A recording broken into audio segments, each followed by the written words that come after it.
The WNBA elites are in an absolute state of panic. They are terrified. And they should be. We just intercepted a leaked whisper from the highest corporate floors of the league's New York headquarters.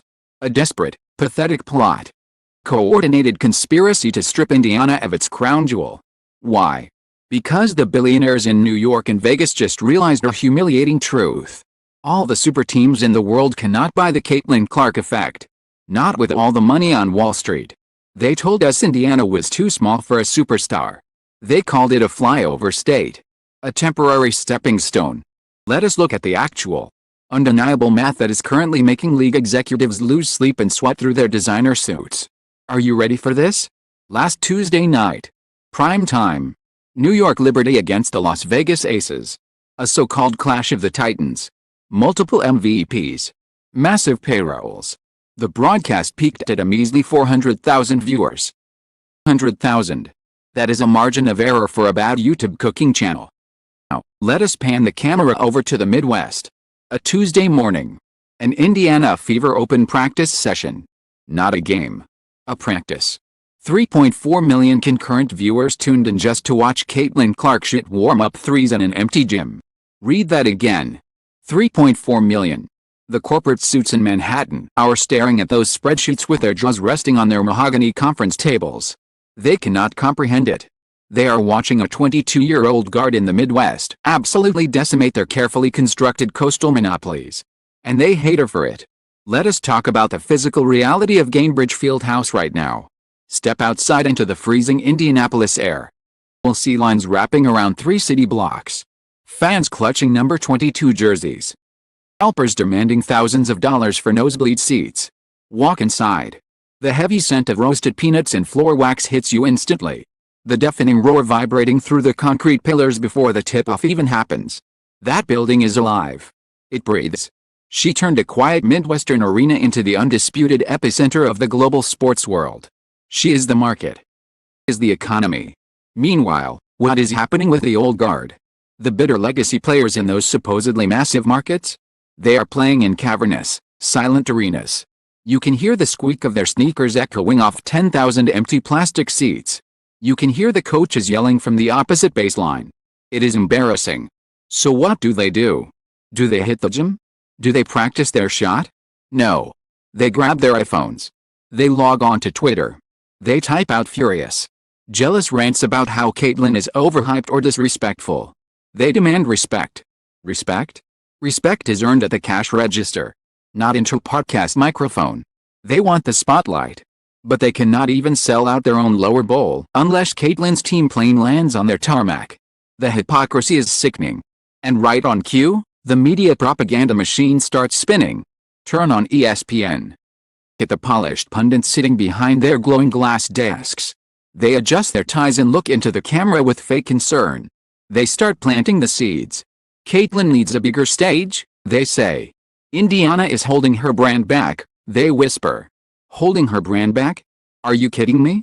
This is a blatant, calculated insult to the millions of Midwest fans who literally built the current WNBA economy from the ground up. The coastal elites cannot stand the fact that the most powerful woman in sports prefers a cornfield over Times Square. They cannot control her. Cannot buy her loyalty. And that lack of control is driving the league office into a state of absolute paranoia. I was looking at the recent merchandise numbers.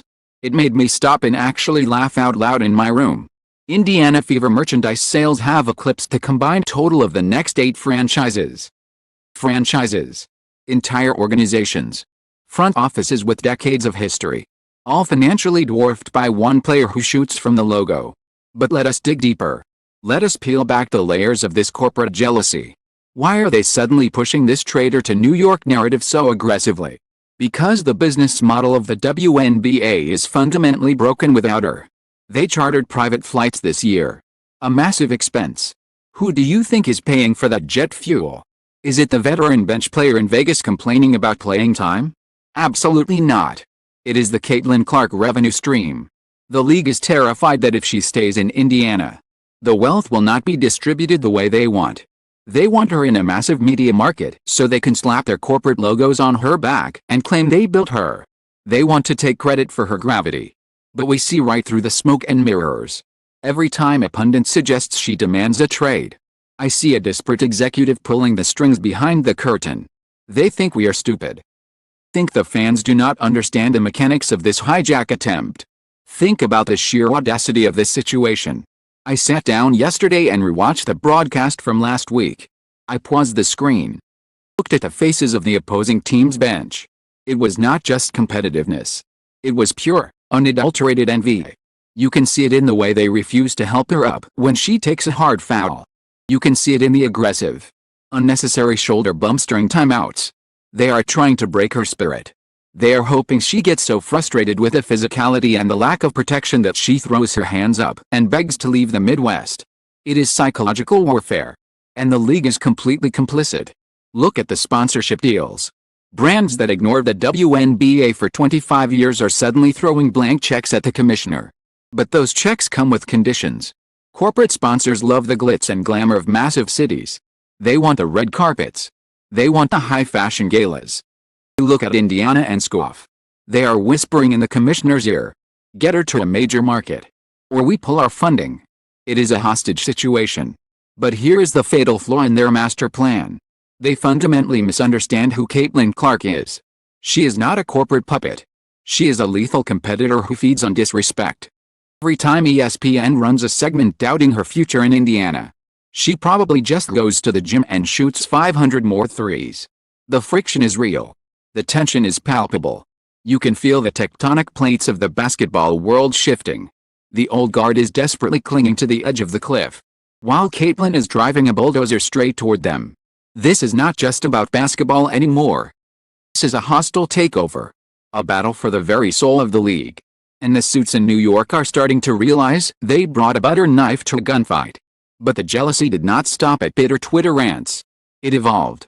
It mutated into a vicious boardroom conspiracy to hijack the greatest asset in sports history. Let me take you behind the closed doors of these corporate sponsor meetings. Imagine the scene. Lit executive suites overlooking Central Park. Men in $1,000 suits sipping espresso and staring at a pie chart. A pie chart where the Indiana Fever slice is swallowing the entire WNBA economy. They are whispering. They are pushing a coordinated narrative that the WNBA desperately needs her in a coastal city to survive. Survive? She is the only reason you are not flying commercial and eating cold sandwiches at the airport terminal. And this boardroom pressure is trickling down directly onto the hardwood. Let's talk about the referee weaponization. This is where it gets incredibly dark. This is the silent whistle conspiracy. Have you watched the games closely this month? I mean, really watch them. I paused a clip from the Chicago game last week. Caitlin drives to the rim. Veteran forward literally body slams her into the hardwood.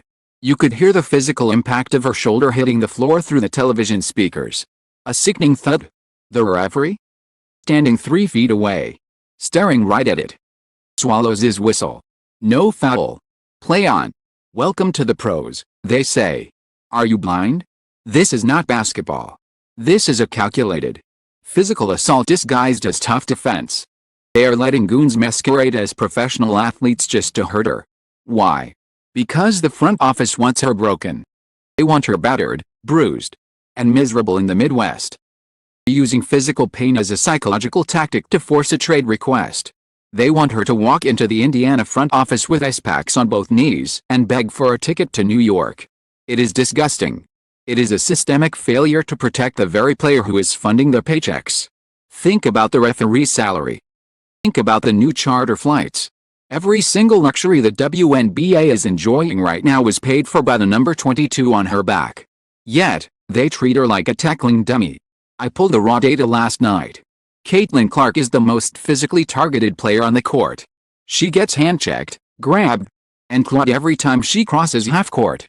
Yet, she has the lowest free throw attempt rate among elite guards. How does that mathematical anomaly exist? It doesn't. Not without intentional interference.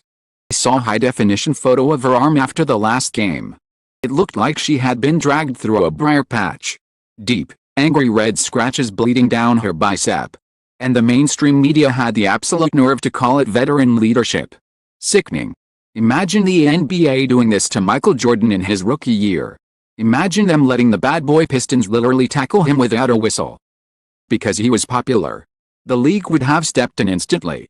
But here, the WNBA commissioner sits in her luxury box and watches her golden goose get slaughtered. Because the hidden agenda is louder than the whistle. And speaking of finances, let us expose the ultimate hypocrisy of these big market super teams. The corporate bailout. Vegas and New York have rosters stacked with former number one picks. They have Olympic gold medalists sitting on their bench. They have owners with infinite pockets. Yet, they are financially drowning in Caitlin's shadow. They cannot generate the organic hype of a single Indiana Fever shoot-around. So, what is their solution? Steal her. They are basically begging the commissioner for a corporate bailout. A massive, unprecedented trade to save them from their own irrelevance. They want to extract her from Indiana like a natural resource. Just rip her out of the soil that embraced her and plant her in a concrete jungle. And the breaking point just happened.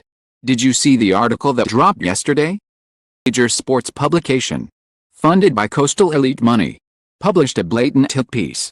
The headline literally suggested her time in Indiana is a temporary stepping stone. A stepping stone? Indiana is not a stepping stone. It is the throne room. They are openly disrespecting the franchise, the city, and the millions of fans who pack Gainbridge Fieldhouse every single night. They are treating the Fever like a minor league affiliate for the Liberty. Sheer arrogance makes my blood boil. I read that article and I literally threw my phone onto the couch. I could not believe the blatant manipulation. Trying to brainwash the public into thinking a trade is inevitable. They are planting fake sources. They are inventing locker room tension. Anything to destabilize the dynasty before it even hangs its first banner. Walk into any sports bar in Indianapolis right now. The air is thick with tension.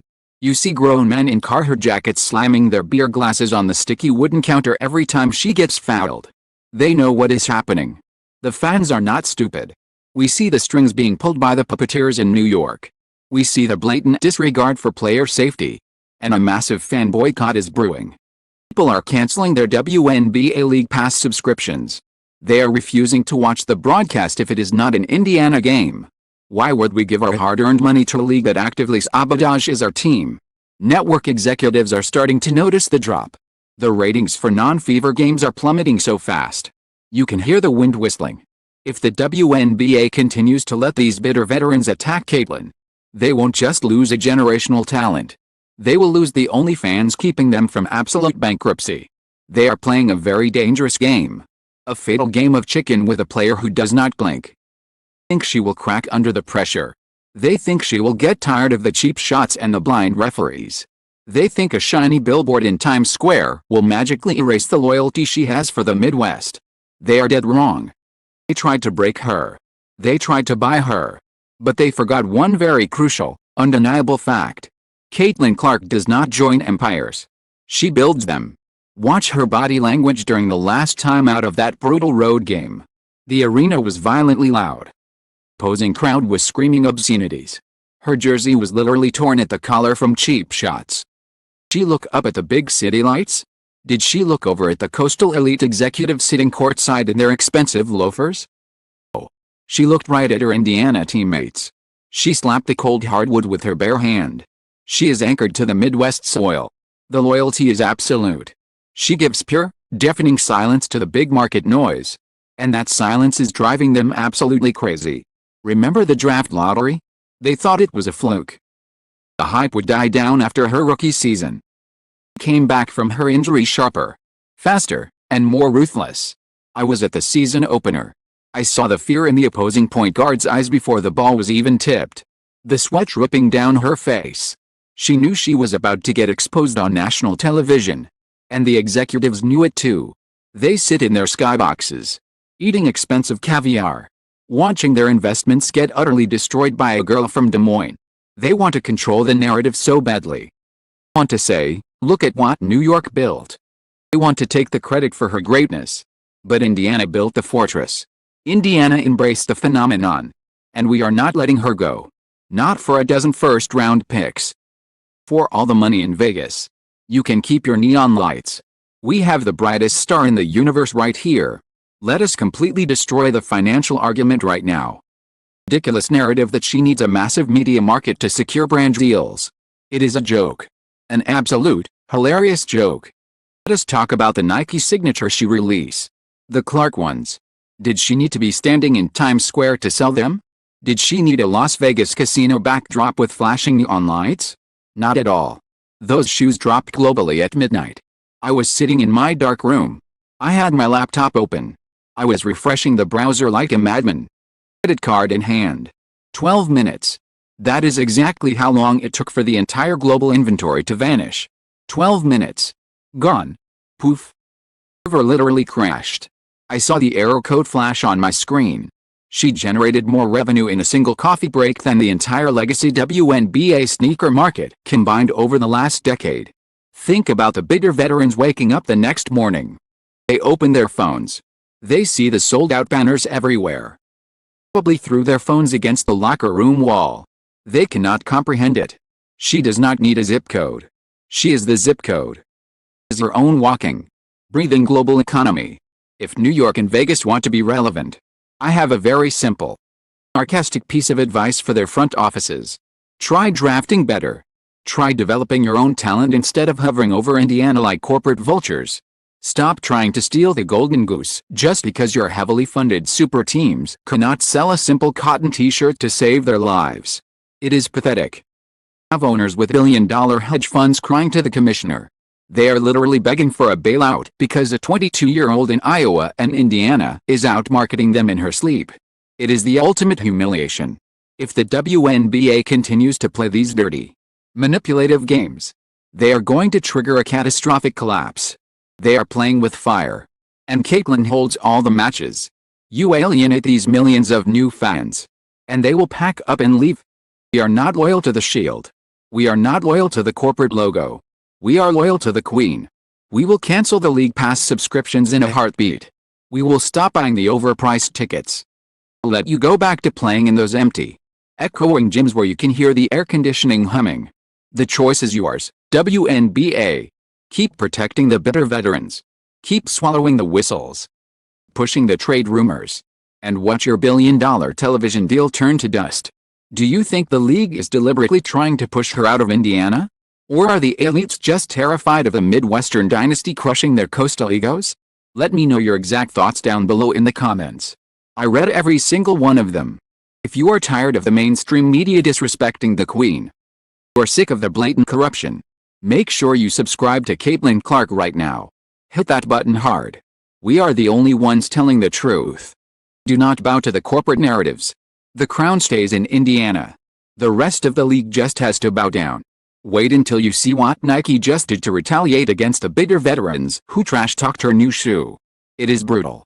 It involves canceled contracts and absolute humiliation. That video drops tomorrow. Do not miss it.